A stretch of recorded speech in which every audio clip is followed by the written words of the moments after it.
Estamos juntos mais uma vez nesse novo começo de semana para trazer as entrevistas que mais repercutem durante toda a semana aqui na TV Norte Paraíba. Obrigado pela sua audiência crescente aqui com a gente, obrigado pela sua companhia e pela interação.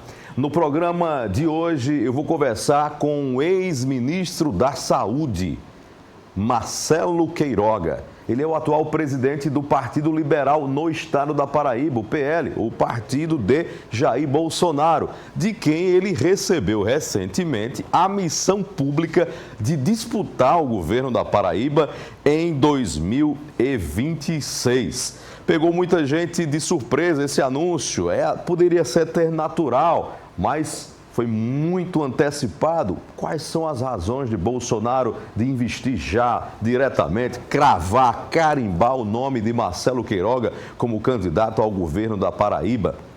Ele que disputou recentemente, nas eleições de 2024, a prefeitura de João Pessoa e foi para o segundo turno, desbancando outras forças políticas da cidade de João Pessoa.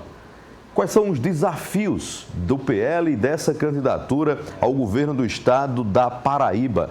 Qual é a posição de Marcelo Queiroga sobre polêmicas nacionais? Entre elas, a anistia que está na pauta, está em debate, está no colo de um paraibano, o deputado federal, presidente da Câmara, Hugo Mota.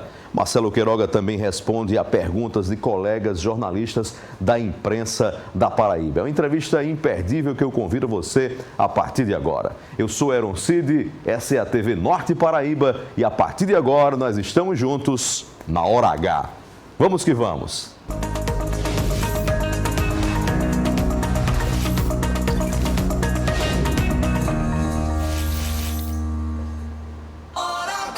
E você já pode interagir com a gente nos nossos canais de comunicação, acompanhando pelo YouTube, está na sua tela, TV Norte Paraíba, para você mandar a sua interação, mas ao mesmo tempo também para compartilhar essa entrevista e esse programa com quem você quiser. Tem o WhatsApp também, para você mandar mensagens. Tem o meu Instagram, que você pode mandar também, interagir no @AaronCid. Será um prazer falar com você, como é um prazer receber agora o médico, o doutor Marcelo Queiroga, ex-ministro da Saúde. Prazer, que bom estar aqui com você. Obrigado por ter vindo. Obrigado a você pela oportunidade. Qual é o mais difícil? Lutar contra uma pandemia, um desafio do século, combater a pandemia ou combater a esquerda?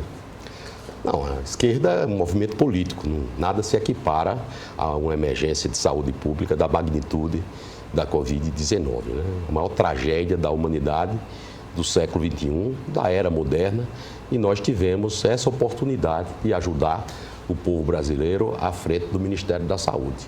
Os movimentos de esquerda são próprios da democracia, esse embate ele deve ser útil para o povo brasileiro. Como é que tem sido esse embate com as ideias de esquerda e a pregação que a direita tem feito de um contraponto político direto, talvez como nunca antes houve na história do Brasil, esse enfrentamento mais combativo? Nós pensamos diferente, né? Nós temos um projeto de Estado diferente. É um Estado mínimo, é um Estado que intervém pouco na economia, é um Estado que prestigia a iniciativa privada, porque é ela que vai gerar emprego, renda, para pagar tributos, para que o Estado possa devolver em programas importantes na área da saúde, da educação, da habitação, etc. Já os movimentos de esquerda, eles pregam um Estado maior, um Estado inchado, que geralmente é corrupto e ineficiente.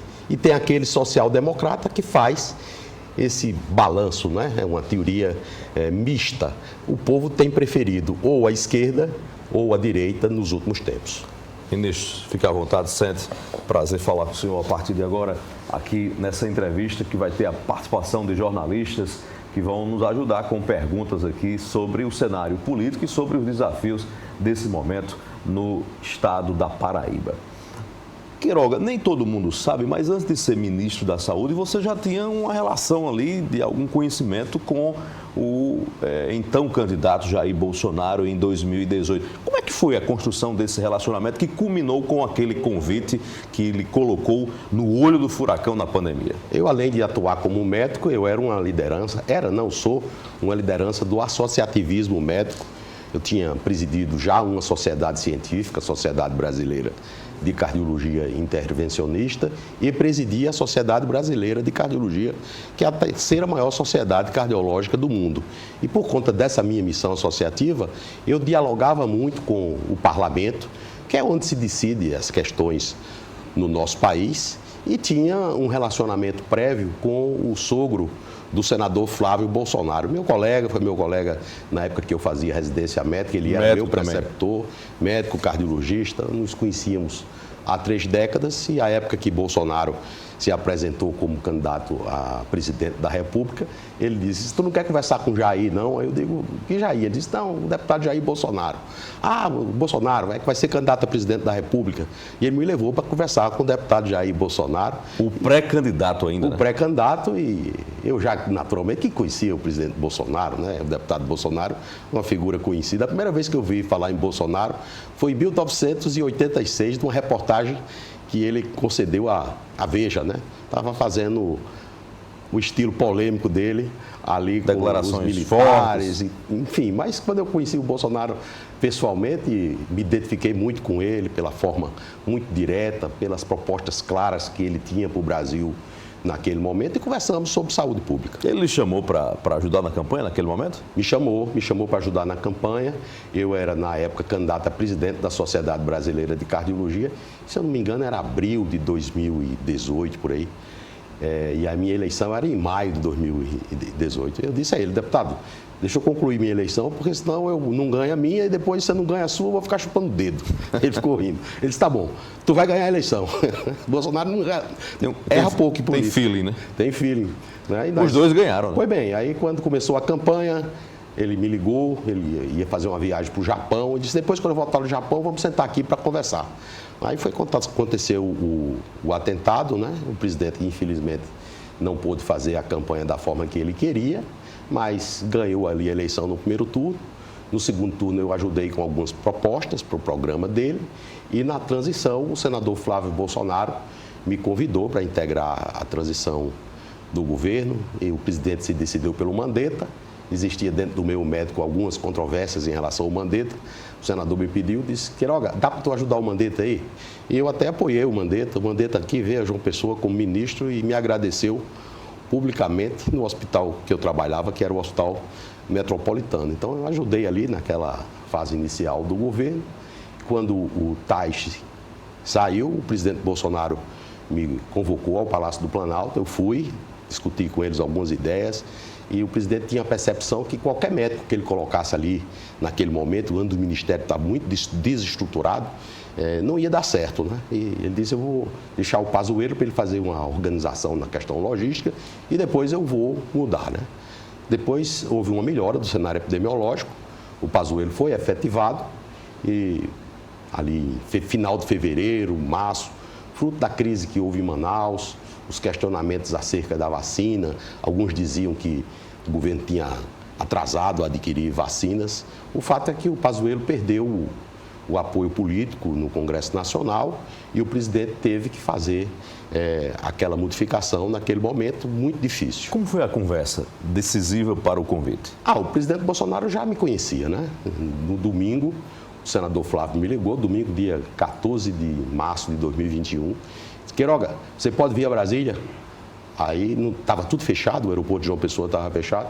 Eu saí de Recife. Já sentiu o que era? Não, já sabia. O senador disse: chegou a tua hora, chegou a sua vez de assumir o Ministério da Saúde. Eu já tinha sido citado como candidato, possível candidato a ministro da Saúde, pelo menos umas 3 ocasiões. Né? E aí, eu acho que eu dei até uma entrevista a você na época que você era da Arapuã. Isso. E falamos sobre essas questões da minha relação com os Bolsonaro, né? E na segunda-feira o presidente disse: chegou a tua vez, Queiroga. Tu tem negócio aí com o Hélio? O Hélio é o sogro do Flávio. Eu digo, tem não, presidente. Ele disse, tá bom. É meu amigo. Ele disse, então é meu também. Já está livre para assumir. Bolsonaro não gosta dessas coisas. Foi um convite direto. É um homem muito objetivo, direto. Disse a mim, sua função é que harmonizar essas relações. Muito tumulto, um médico quer uma coisa, outro quer outra. Eu não sou médico, você vai fazer isso aí. E progredir a campanha de vacinação. As vacinas já estavam contratadas. O Eduardo Pazuello já tinha contratado a maioria das vacinas. E eu, o que fiz foi dar um freio de arrumação no Ministério, conversar como médico de todos os brasileiros. Pois é, você conseguiu uma situação interessante, porque conseguiu ser ministro de Bolsonaro sendo técnico pró-ciência, pró-medicina, quando existia uma discussão muito ideológica no governo que ofuscava muito esse debate. A grande questão é como é que você conseguiu conciliar o seu lado médico, de conduzir o processo de vacinação, ao mesmo tempo sem milindrar com um presidente que tinha certas críticas à vacina. Como era isso? Na época não existia essa questão da vacina, né? O presidente ficou muito insatisfeito com o Dória, porque o Dória queria utilizar a vacina como um instrumento político, não como um instrumento sanitário importante durante uma pandemia, né? E o governo tinha se programado. Já tinha sido feita uma encomenda tecnológica para produzir a vacina AstraZeneca na Fiocruz. O governo Bolsonaro investiu 1,9 bi nessa encomenda tecnológica. Não tem essa história de ser contra a vacina. O presidente nunca foi contra a vacina. Mas foi o que ficou para a história, né?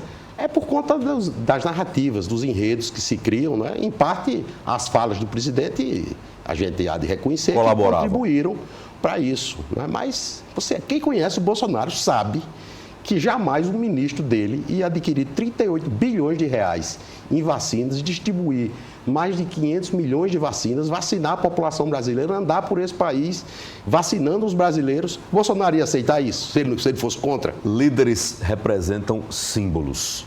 Você acha que faltou, e você tentou, eu vi que você tentou, faltou ali simbolicamente Bolsonaro, por uma questão de símbolo, tomar a vacina? A minha opinião, eu disse ele numa live, né? Que ele deveria se vacinar. Não sei se você viu. Vi. Né? O meu relacionamento com o presidente Bolsonaro sempre foi muito aberto. Eu entendo que quando começou-se aquela história do passaporte, de restringir as liberdades individuais, naquele momento o presidente já tinha também tido Covid, tinha os anticorpos elevados. E aí ele é uma pessoa de uma personalidade muito questionadora. Eu acho que ele fez isso para questionar o sistema. Bolsonaro é um antissistema. Bolsonaro, como militar, passou a vida tomando vacina. Outro dia ele me ligou para saber sobre a vacina do herpes.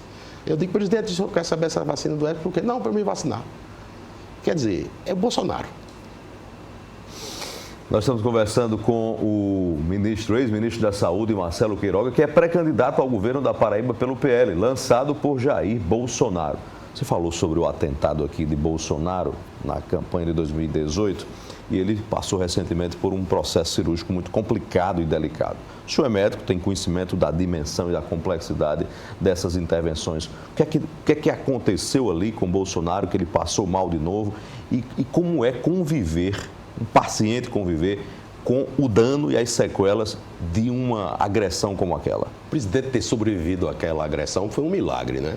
Ter ali uma equipe de prontidão, numa cidade de médio porte, como é Juiz de Fora, com cirurgiões gerais com muita expertise, um cirurgião vascular, ou seja, ele contou quase que com uma equipe completa, que parece que foi Deus que colocou ali para salvar a vida do Jair Bolsonaro, né?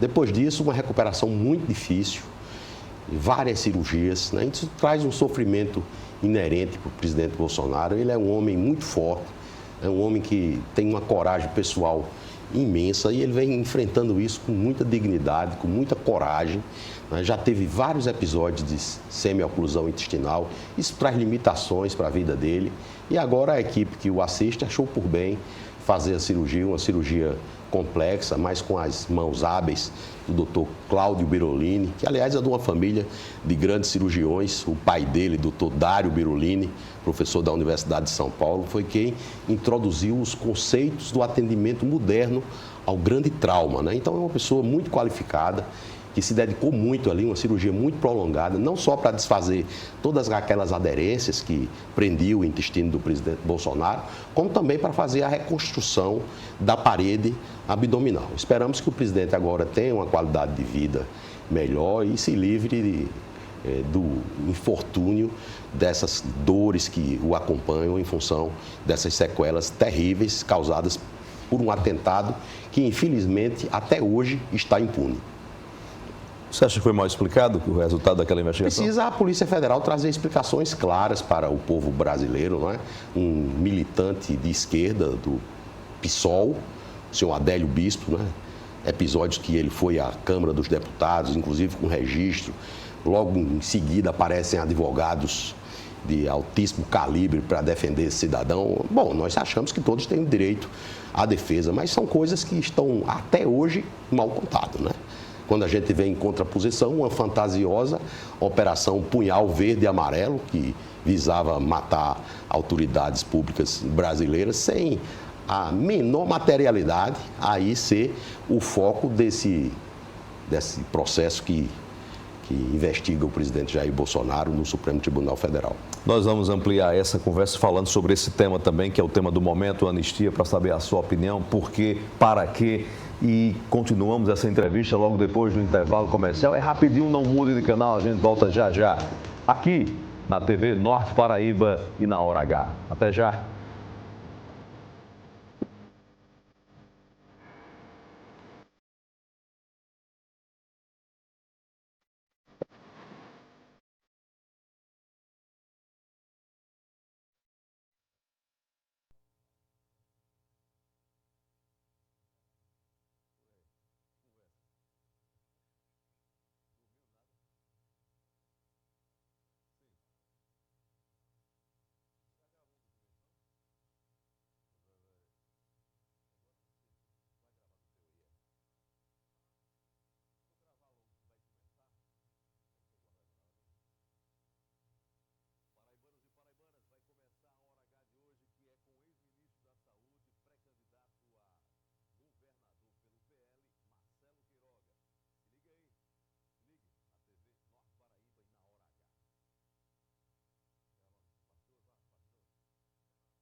Paraibanos e paraibanas, de volta aqui na TV Norte Paraíba e na Hora H, que hoje entrevista o pré-candidato ao governo da Paraíba pelo PL, o ex-ministro Marcelo Queiroga, nosso convidado de hoje aqui.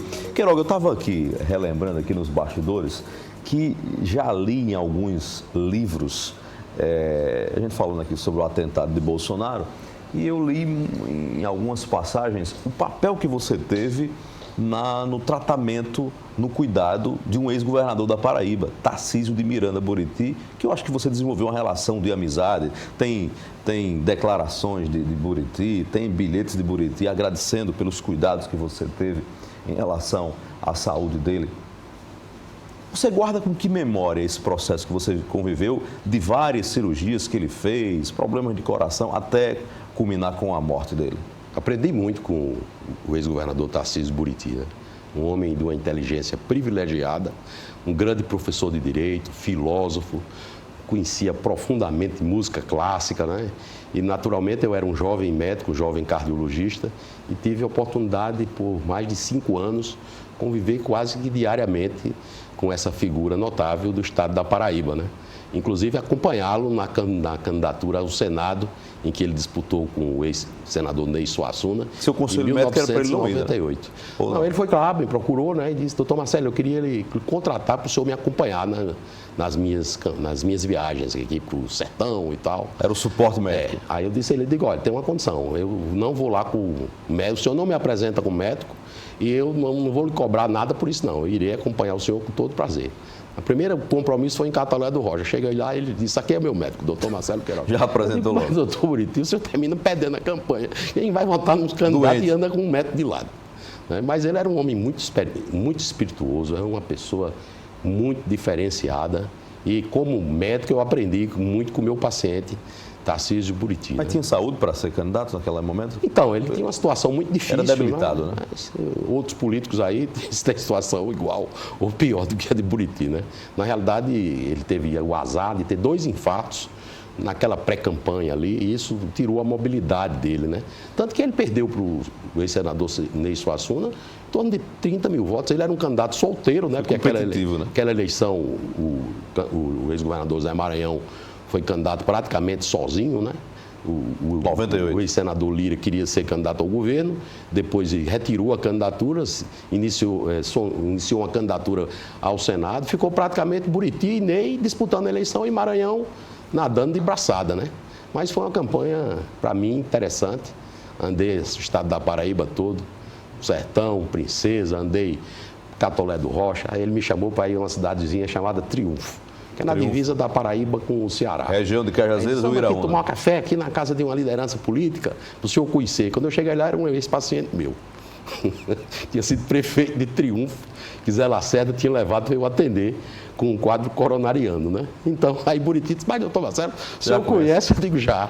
Ou seja, eu conheço gente aqui em todo o estado da Paraíba, já tratei de milhares de paraibanos, e em parte o doutor Tarcísio Buriti me oportunizou esse conhecimento. Essa vivência aí nessa campanha já inoculava em você um sentimento de participar da vida pública disputando o cargo eletivo, ou isso nunca passou pela sua cabeça? Não, nunca passou pela minha cabeça. O meu foco sempre foi o exercício da medicina. Naturalmente que o paraibano é político por natureza, e eu gosto da política desde cedo, desde garoto. Em 74, eu assisti aquele guia eleitoral na época do movimento militar, que aparecia só a fotografia do candidato, e eu lembro da disputa para o Senado aqui, em 74, que ganhou Rui Carneiro, muito impulsionado por uma campanha muito exitosa que o ex-senador Marcos Freire fez em Pernambuco, que acabou elegendo Rui Carneiro e Agenor Maria no Rio Grande do Norte. Então, eu sempre gostei da política, minha família gosta da política. Nas minhas raízes, o meu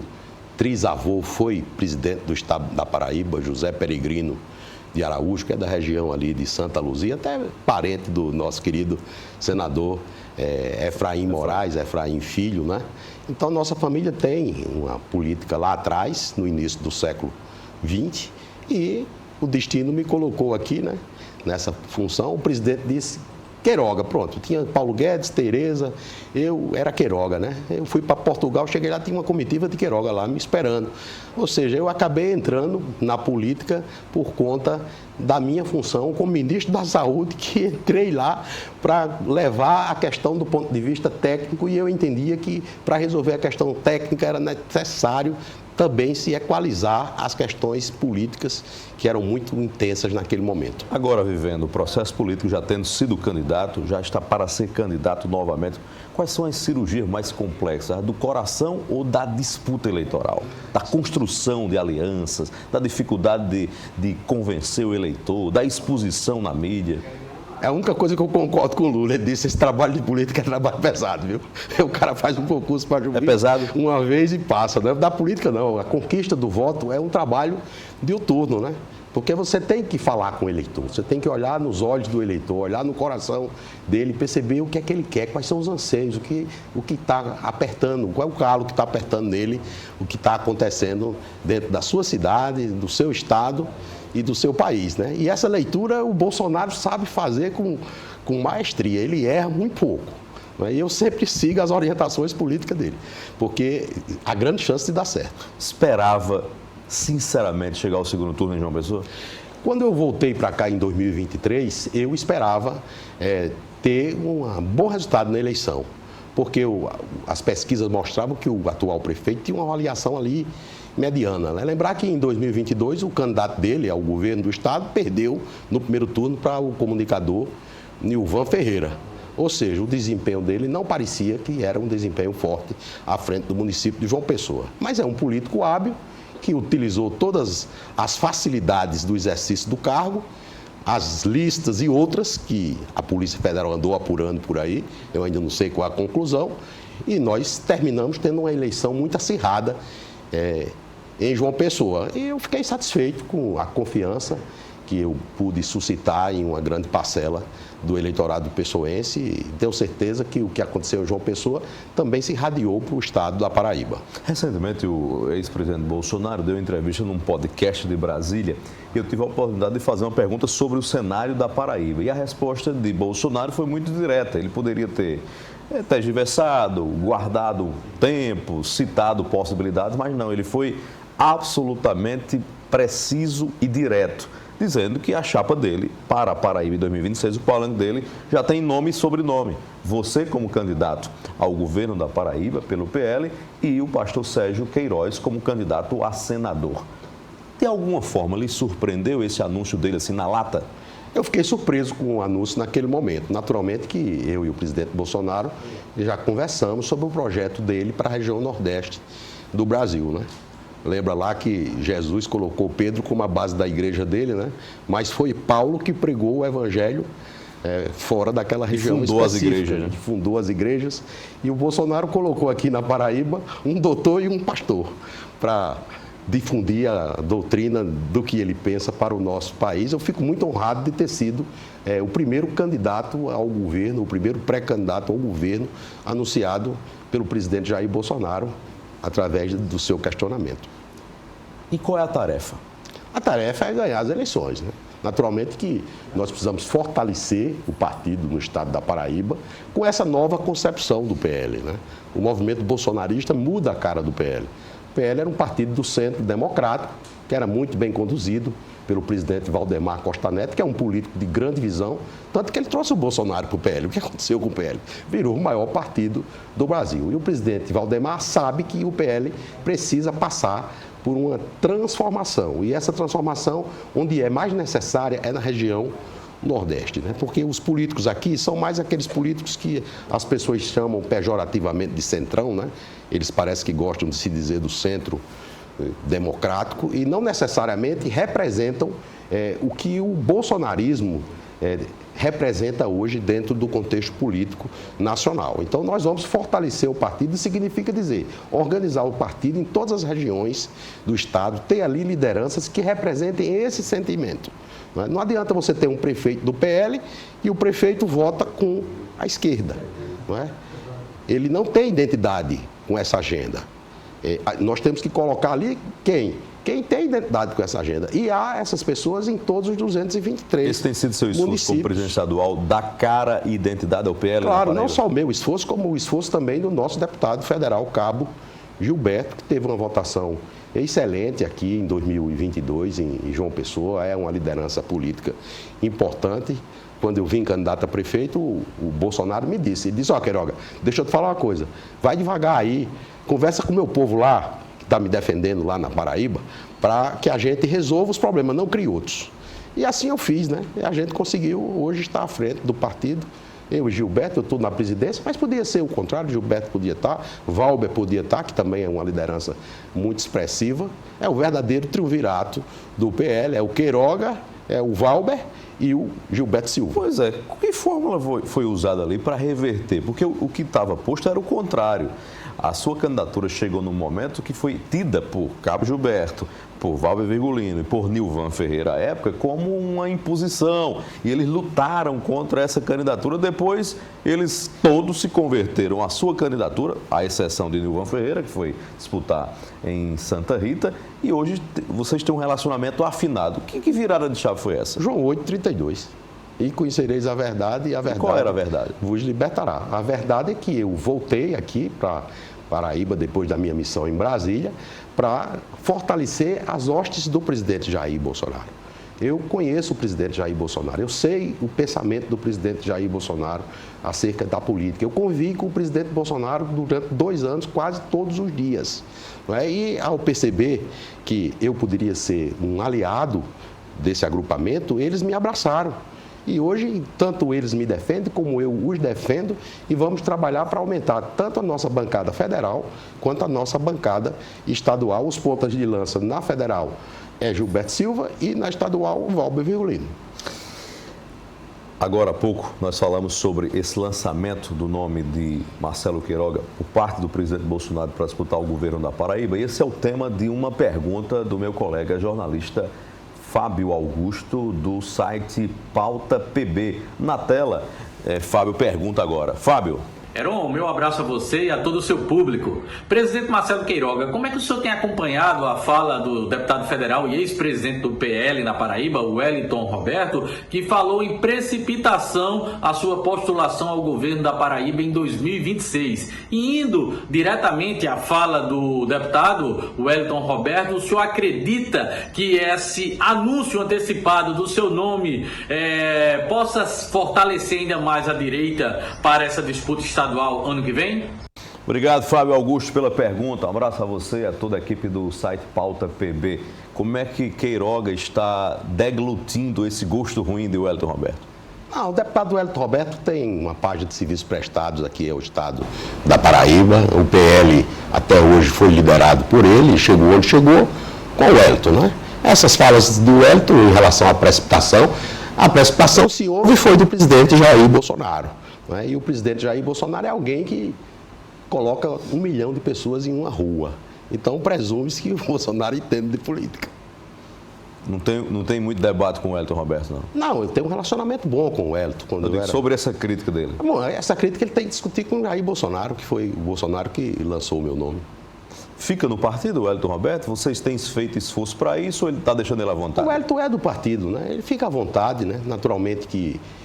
se assim ele desejar, eu vou considerar sempre ele uma pessoa de referência no partido, até considero o Wellington como uma espécie de presidente de honra do Partido Liberal no estado da Paraíba, né? Naturalmente que há uma movimentação de parlamentares entre partidos nesse período da janela, né? E o deputado, até antes disso, acredito que se ele estiver insatisfeito, o presidente Valdemar daria uma carta para ele, mas eu não tenho nenhum tipo de interesse que o deputado Wellington Roberto saia do partido. Eu respeito a vontade dele, a decisão que ele tomar, para mim, é a melhor decisão e vai continuar sendo uma pessoa que eu tenho apreço e consideração e espero, em um segundo turno, se ele estiver em outro partido, que ele vote em mim. Quem conviveu com quem tem feeling, você atribui a Bolsonaro feeling, faro para decidir as coisas, para ver lá na frente, certamente também absorve muito disso. Por isso que eu lhe pergunto, no seu olhar, no seu sentir, quem você enfrentará da base do governo como candidato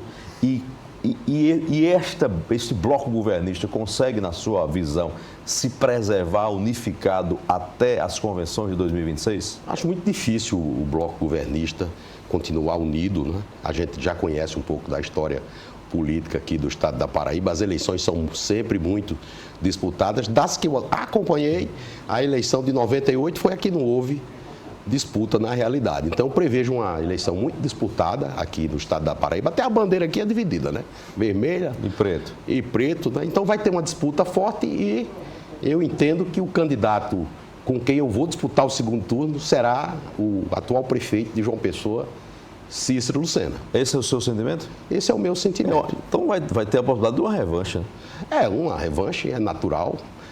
Não é um candidato que é da esquerda, não é? Mas ele é um candidato que uma hora ele é de um jeito, outra hora é do outro, né? Agora, na campanha para prefeito, ele disse que votou em Lula, né? Lembra? Foi até você, né? Eu votei em Lula, não votei em Bolsonaro, né? Aí agora, durante a eleição, vai querer aqui vir com um duplo discurso. E eu quero enfrentá-lo nas eleições de 2026. 2026. Por que você acha que vai continuarmos o enfrentar debate. Por que você acha que o candidato do governo será Bom, assim? independente das divergências políticas que nós temos, ele é um político experiente, está na cena política desde 1990, já ocupou cargos no parlamento, como senador, não é? Foi governador do estado substituindo o Ronaldo. E o político que se candidata a vereador, na realidade, ele quer ser presidente da República. Bolsonaro disse que era, quando tu vê um vereador, tu trata bem. Eu digo, por quê, presidente? Ele disse, porque eu já fui vereador, hoje eu sou presidente, pô. Jeito do Bolsonaro. Então, eu acho que o projeto do atual prefeito é ser candidato a governador do estado da Paraíba, e essa NAU, que é comandada pelo atual governador da Paraíba, que é um político que apareceu no cenário por conta de Ricardo Coutinho, como eu apareci por conta do Bolsonaro. Só que eu sou leal ao Bolsonaro. E quem trouxe o governador João Azevedo, o que é que ele fez com ele? Não é nem aquela história de Pedro, que o galo vai cantar 3 vezes, você vai me negar 3 vezes. Fez pior, fez como aquele outro apóstolo, que a gente sabe qual foi o destino dele, né? Que as pessoas até fazem uma malhação na época da Semana Santa. Então, essa figura não tem uma expressão política consolidada no estado da Paraíba para fazer como o governador, ex-governador Ricardo Coutinho, que emplacou o secretário dele como governador do estado, derrotando o grupo com Luciano Cartacho e Cássio Cunha Lima. Então, penso que esse grupo vai se dividir pela falta de liderança do governador. Há pessoas que são muito mais capacitadas politicamente nesse grupo do que ele. E aqui lhe cito 2. Aguinaldo Ribeiro, um político muito hábil, experiente, já foi ministro das cidades, já liderou base do governo na Câmara dos Deputados, e o nosso deputado federal, Hugo Mota, que com 35 anos alçou a condição de presidente da Câmara dos Deputados. São políticos muito mais fortes, muito mais intuitivos. Você acha que eles vão convergir em torno de Cícero? Bom, por quê? Eu não acredito. Porque a arca não vai caber todo mundo? Não vai caber, não vai caber. Veja o comportamento de Hugo Mota em 2022. Ele botou um pé na arca do governo e outro pé apoiando a Efraim Filho. E Aguinaldo não foi candidato a senador por quê? Porque ele viu o risco. Aguinaldo é um político pragmático. Entendo eu que se ele perceber em algum momento que o projeto dele não tem condições de ser exitoso, ele vai preferir ser conservador e apoiar o nome da senadora Daniela Ribeiro para o Senado Federal. E aqui eu sou uma pessoa que abre o jogo, viu? Pois abre o jogo. Meu querido Heron. Desde que Daniela não esteja em palanque de Cícero Lucena e de João Azevedo, ela pode ser um segundo voto da do direita? Bolsonarismo, sim, como foi em 2018, e que assegurou a eleição dela. Você acha que ela é candidata à reeleição? Eu acho que é. Nesse cenário, qual é o ponto de convergência que a direita, o PL, tem, por exemplo, com a candidatura de Pedro Cunha Lima ou de Efraim Filho?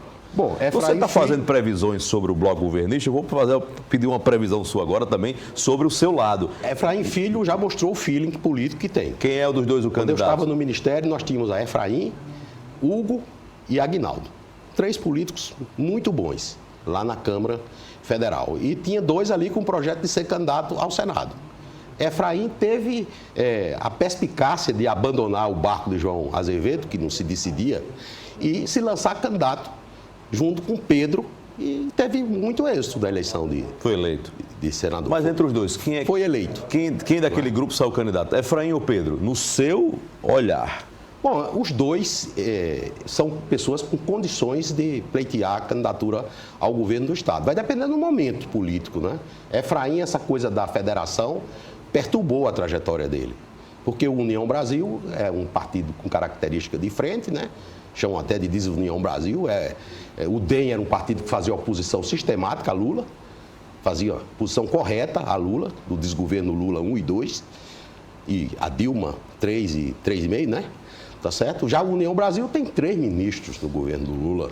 Ou seja, não tem uma característica como era o DEM no passado. Mas mesmo assim, Efraim faz um bom trabalho no Senado Federal, me apoiou aqui no segundo turno das eleições e ele pode ser um candidato. Inclusive, até a gente conversa para a possibilidade de um palanque único no primeiro turno. O fato do presidente Bolsonaro ter me lançado candidato não descarta a possibilidade de um entendimento. Pedro Cunha Lima é um jovem muito promissor, foi um excelente deputado federal. Naturalmente, ele tem um espectro mais à centro-esquerda, né? À medida que ele for amadurecendo mais, ele vai saindo dessa coisa da esquerda, né? Você tem alguma crítica a essa postura dele, que é um pé numa canoa, Eu acho que é ruim para ele, né? Isso não é bom para ele politicamente, né?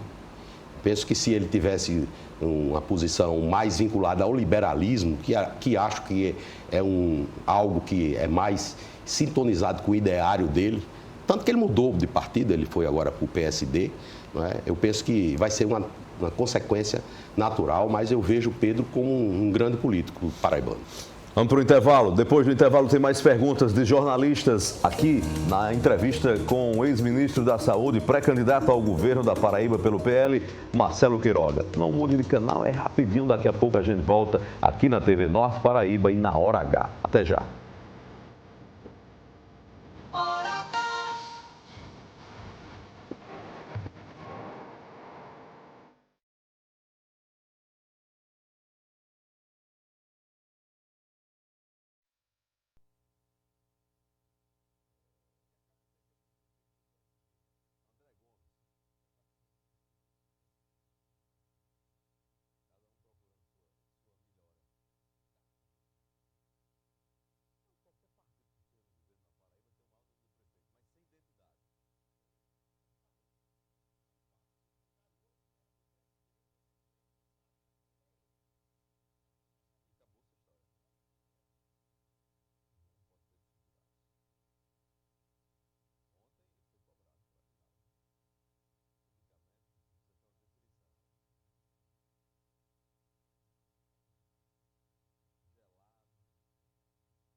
Opa, de volta, paraibanos e paraibanas, obrigado pela companhia, obrigado pela sintonia aqui na TV Norte Paraíba. A Hora H de hoje entrevistando o presidente estadual do PL, ex-ministro da Saúde e pré-candidato a governador pelo Partido Liberal de Jair Bolsonaro, Marcelo Queiroga. É o nosso entrevistado hoje aqui. Queiroga, agora perguntas de colegas jornalistas. Vou começar por Gutenberg Cardoso, sempre está aqui batendo ponto, dando o expediente dele aqui. Gutenberg Cardoso, que lidera o portal Polêmica Paraíba e sempre tem pergunta polêmica e picante. Gutenberg. Aaron Cid, meus cumprimentos também para o ministro Marcelo Queiroga. Como é que o senhor encara o veto de Veneziano para uma unidade entre as duas chapas de oposição? Veneziano vota em Lula e não quer que a chapa dele, que pode ter Efraim ou Pedro, para governador, se aproxime do PL, porque vota no candidato de Bolsonaro ou no próprio Bolsonaro, se ele puder. Como é que o senhor encara esse veto de Veneziano? Obrigado, Gutenberg Cardoso, mais uma vez pela pergunta. Gutenberg Cardoso, abraçando ele e a toda a equipe do Polêmica Paraíba. Obrigado, Gutenberg, pela pergunta. Naturalmente que é difícil conciliar os interesses do senador veneziano Vital, que embora pessoalmente eu já reafirmei a minha relação boa com ele, né, com o Partido Liberal, porque estamos aqui em campos opostos da política. Eu acho que isso acontece em desfavor de veneziano. Né? Acho que é ruim para ele? Eu acho que é ruim para ele, porque o veneziano, para Paraíba, é muito mais do que uma simples voz do Lula. O veneziano, prefeito jovem de Campina Grande, muito brilhante, neto de Pedro Gondim, filho de Vital do Rego, da nossa querida ex-senadora Nilda Gondim, Vitalzinho, presidente do Tribunal de Contas do Estado. Então, eu prefiro o veneziano da Paraíba do que esse veneziano vermelhizante, como diria o Dorico Paraguaçu, né? Mas encaro com naturalidade e eu não vi o veneziano dizer que há veto. Eu vi o veneziano falar sobre as dificuldades e realmente essas dificuldades existem. Ele dá sinalizações de que não tem muito interesse nessa vinculação, quer ter uma chapa ali mais independente para poder pedir votos. Aliás, ninguém sabe nem se o veneziano tem muito interesse, pelo menos não demonstra, de ter um candidato a senador na chapa dele forte também. Parece que ele vai preservando ali, do jeito dele, o espaço. Eu soube que o presidente Lula queria colocar ele na chapa do João Azevedo, né? Então, tudo pode mudar, é tudo muito dinâmico na política, né? Se esse bloco se divide... Você mesmo disse agora que não cabe todo mundo, né? Eu estou dizendo, se esse bloco se divide, veneziano pode nem ser daqui nem de lá, ser de um outro lugar. A oposição caminha para ter pelo menos duas candidaturas ao governo. A sua, pelo PL, e a ali para ser decidida entre Pedro Cunha Lima e Efraim Filho. É a estratégia possível? Essa é a estratégia possível ou é ruim essa divisão? O ideal era que nós tivéssemos uma outra candidatura representando mais a esquerda verdadeira, né? Que aí a gente teria o leque de opções para o eleitor da Paraíba discutir entre esses modelos de gestão. Eu espero que o PT tenha uma candidatura própria PSB? Também. Ou o próprio PSB. Não vê chance do PSB ter um candidato a governador? Eu vejo que esse segmento pode ter um candidato a governador e a gente ter 4 candidaturas, como aconteceu aqui em João Pessoa. Quanto mais candidaturas, melhor para a estratégia do PL? No primeiro turno, as pessoas devem votar com aquele candidato com quem mais se identifica. O segundo turno é a hora de se escolher aquele que mais se aproxima da gente, né? E assim é. Eu espero que aconteça nas eleições para o governo do Estado, para não ficar os partidos, os caciques, escolhendo quem vai governar o Estado da Paraíba e quem deve escolher é o povo.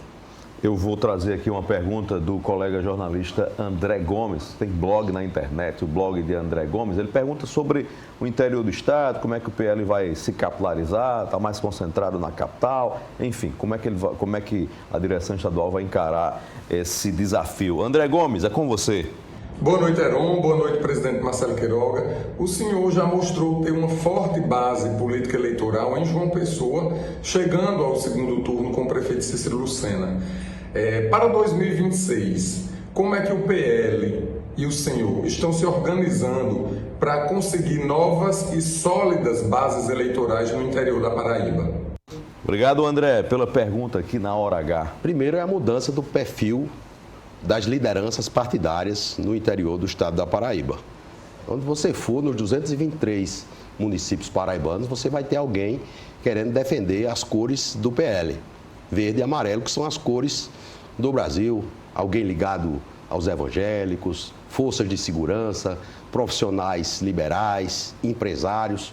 Então, eu, Gilberto Silva, as lideranças do PL em Campina Grande, o Sargento Neto, nós vamos percorrer o estado da Paraíba, fazer campanhas para filiação partidária, reorganizar os diretórios nos municípios, nas regiões e, com isso, trazer o eleitorado nordestino, bolsonarista, que está crescendo. Eu vi uma pesquisa recente mostrando que o Bolsonaro, que teve 30% dos votos da Paraíba em 2022, hoje, essa pesquisa mostrou um aumento de 10%. Quer dizer, então, o crescimento do bolsonarismo no Nordeste é um fato. Tem a ver também com os índices de rejeição do governo Lula? Sim, as pessoas estão acordando para o que é o pesadelo do desgoverno Lula. Não é difícil, basta ir na feira. Você, meu amigo, você vai lá, como é que está o preço da carne? Como é que está o preço do café? Da cesta básica? Então, o Lula não se comunica mais com o eleitor como ele se comunicava no passado, né? E o governo dele é uma tragédia. Nós já havíamos dito isso em 2022, mas o establishment achou por bem colocar o Lula, tirar o Lula da cadeia, que era de onde ele estava. E os fatos que justificaram a prisão ainda estão aí para que todos saibam. E colocaram ele à presidência, na frente da presidência da República. Resultado, hoje nós temos um governo que não precisa de cuidados paliativos, porque não tem mais indicação, é um paciente sem recuperação.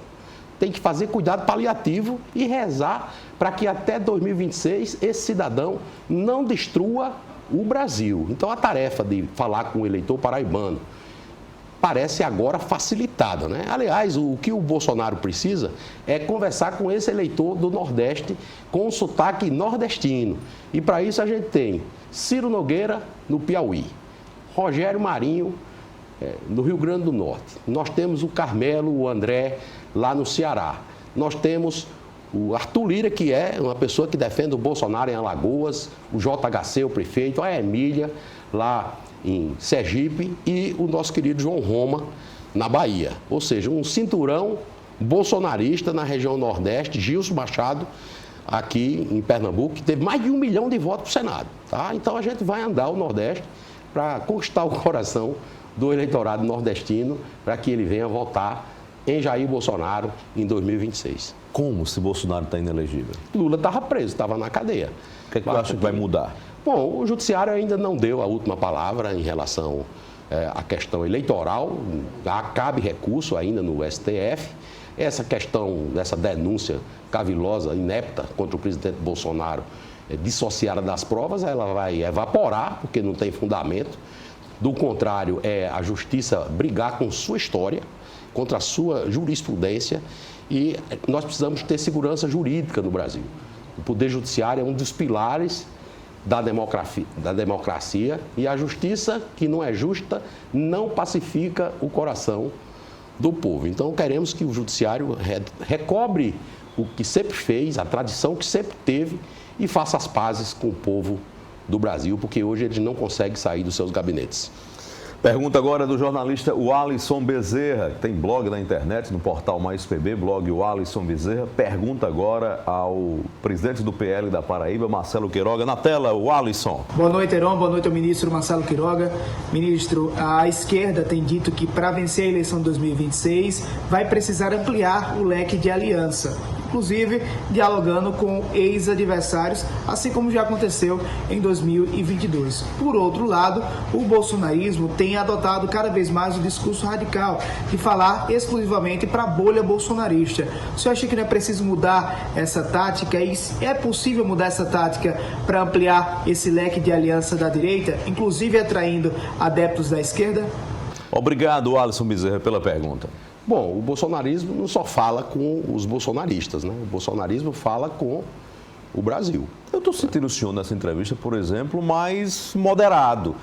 É um novo Marcelo Queiroga ou é essa necessidade de falar para além do seu agrupamento? Eu sempre fui uma pessoa moderada, né? Na campanha o senhor foi mais contundente. Bom, mas depende da dose do remédio, né? E o que naquele momento é mais conveniente. O momento indica que receita? De acordo com o freguês, né? Pode vir quente que a gente aqui está fervendo, como diz o ditado popular. Mas essa eleição indica que prescrição? Não, a prescrição é falar com o povo, é falar para o coração das pessoas, dizer aquilo que as pessoas precisam ouvir. As pessoas estão cansadas das promessas da esquerda. Promete o céu, entrega o inferno, não é? Naturalmente que nós temos uma aliança muito forte com o centro. Aliás, há uma pertinência temática dessa aliança com o centro. O centro se elegeu um grande número de parlamentares por conta do presidente Jair Bolsonaro. O atual presidente governa com um Congresso que foi eleito para o Bolsonaro governar. Se o Bolsonaro estivesse à frente da presidência da República, o Brasil estava hoje voando. Estava numa situação muito melhor. O Lula já começou sangrando. Ele teve que sangrar os cofres públicos com arcabouços fiscais que na realidade eram calabouços, rompendo com a responsabilidade fiscal, aparelhando novamente as estatais. E o povo está percebendo disso, que o povo não é bobo. O povo está vendo, aqueles que são, por exemplo, beneficiários do Postales, que é o fundo de pensão do Correios, hoje não tem rede hospitalar. Enquanto isso, o Correio está patrocinando a turnê de encerramento do grande artista Gilberto Gil, que não precisa de dinheiro público para patrocinar a turnê dele. Então, o centro é um caminho favorável para o diálogo com o segmento bolsonarista. Você vê inviabilidade de uma candidatura de centro? No momento eu vejo, porque isso é um movimento mundial, né? A gente vê uma polarização. Agora mesmo na Alemanha, o Olaf Scholz, né, o premier socialista, perdeu as eleições. A Giorgia Meloni, na Itália, faz um governo excepcional. O Milei, na Argentina, o argentino resolveu romper com o peronismo e apostar no liberalismo libertário de Milei, e está dando certo. Né? Então a gente pensa que o vento vai soprar nesse sentido. O Bolsonaro é uma liderança muito expressiva. Além dele, no nosso bloco, nós temos vários nomes que são lideranças capazes de governar o Brasil, enquanto na esquerda nós não temos absolutamente ninguém. Você acha que esse projeto que está protocolado de tramitação de urgência da anistia na Câmara dos Deputados será uma oportunidade desse espectro de centro também dar um recado, um susto no governo? Eu acho que a questão da anistia é justa, porque o que vimos nessa questão do 8 de janeiro é um processo que não cumpre os requisitos constitucionais do devido processo legal, né? É algo que começa no Supremo Tribunal Federal de uma maneira errática, é uma espécie de mudança de jurisprudência self-service, é uma prerrogativa de foro self-service de acordo com o interesse do julgador, e isso acontece em desfavor do Poder Judiciário. E eu falo isso, Heron, sem viés. Porque como ministro da Saúde eu tive um relacionamento excelente com suas excelências ministros do Supremo Tribunal Federal. Aqui eu destaco o ministro Luiz Fux, que era o presidente da Corte, destaco o ex-ministro Ricardo Lewandowski, que estava à frente das arguições de descumprimento de preceito fundamental que analisava as questões da saúde. Sempre tivemos um diálogo ali em prol do Brasil. O ministro, atual presidente do STF, que é um jurista de esquerda, Luiz Roberto Barroso, é também uma pessoa muito aberta ao diálogo, né? Então, nós esperamos que o Judiciário faça uma virada de chave, ocupe sua posição de última palavra para julgar e saia da política. O lugar da política, a política é para os políticos, não é para o Judiciário. No diagnóstico, você é médico, no seu diagnóstico, o que houve entre a derrota de Bolsonaro e o 8 de janeiro? Qual é o seu diagnóstico? O que é que houve ali, naquele processo que o próprio Bolsonaro admite, que dialogou com generais sobre saídas, sobre possibilidades? Bolsonaro não reconheceu o resultado das urnas, Bolsonaro não passou a faixa presidencial e no 8 de janeiro houve aquilo que a gente testemunhou. Qual é o seu diagnóstico? Aquilo foi o quê? Aquilo foi uma baderna que aconteceu ali, muito em face das forças de segurança não terem cumprido o seu papel. A gente viu o senhor G. Dias, o chefe da Gabinete de Segurança Institucional da Presidência da República, oferecendo água para as pessoas dentro do Palácio do Planalto. E eu fui ministro 2 anos e sei que você não entra no Palácio do Planalto assim. E existia também infiltrados ali dentro daquele movimento, né? Então, infelizmente, aquele movimento aconteceu, mas existia uma insatisfação muito grande do nosso agrupamento político da maneira como procedeu a Justiça Eleitoral durante o processo. A Lula, tudo. A Bolsonaro, nada. Guia eleitoral do Bolsonaro. Dizer que Lula é a favor do aborto, que Lula disse isso em claro e Bolsonaro, não pode dizer. Dizer que Lula é aliado de Maduro. A primeira providência de Lula foi receber Maduro aqui. Quer dizer, houve um desbalanceamento daquele processo eleitoral em 2022, o que gerou uma profunda insatisfação numa grande parte do povo brasileiro, né? Então, há uma multiplicidade de fatores que contribuíram para aquele acirramento de ânimos. Agora, o presidente Jair Bolsonaro, eu posso testemunhar, ele determinou que a transição acontecesse de maneira normal. Eu mesmo recebi os 4 ministros que me antecederam na saúde, da época lulopetista. O presidente indicou os comandantes das forças que foram ali indicados pelo atual presidente, Luiz Inácio Lula da Silva. O presidente estava em Orlando. Como é que o presidente pode ser acusado de destruição de patrimônio? Quer dizer, isso é uma denúncia absolutamente sem pé e nem cabeça. Até recentemente, na manifestação da Avenida Paulista, o pastor Silas Malafaia chegou a chamar generais de covardes e de frouxos. E esse é um sentimento de parte da militância bolsonarista que defendia realmente uma intervenção militar para que o presidente Lula, eleito presidente Lula, não assumisse.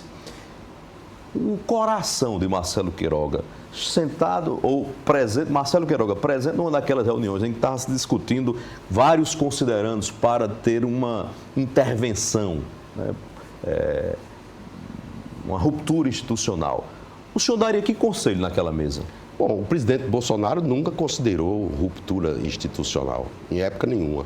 Eu participei em várias reuniões ministeriais e nunca vi isso. Agora, há pessoas que têm todo tipo de pensamento, tanto que o presidente Bolsonaro não chancelou nada em relação a isso. Aliás, ele deixou que a transição acontecesse de maneira absolutamente normal. O processo foi conduzido pelo senador Ciro Nogueira, entrou o ministro-chefe do Gabinete Civil com o vice-presidente Geraldo Alckmin, sem nenhum problema, né? O que se discutia era uma GLO, estado de sítio, situações previstas na Constituição que o presidente Bolsonaro entendeu que não deveria recorrer a esse tipo de artifício. E pessoalmente, você, olhando para aquela tela ali, diz ou diria ao cidadão que foi à porta do quartel, pediu intervenção militar e ainda espera isso?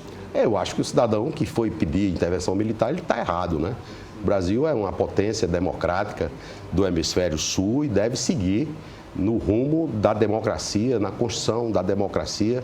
A Constituição de 88 é a Constituição que tem assegurado ao país um regime de normalidade democrática mais duradouro, né? E não tem volta, né? E para isso a gente precisa que os três poderes funcionem de maneira independente, harmônica. Harmônica não quer dizer que a gente tenha a mesma opinião, não.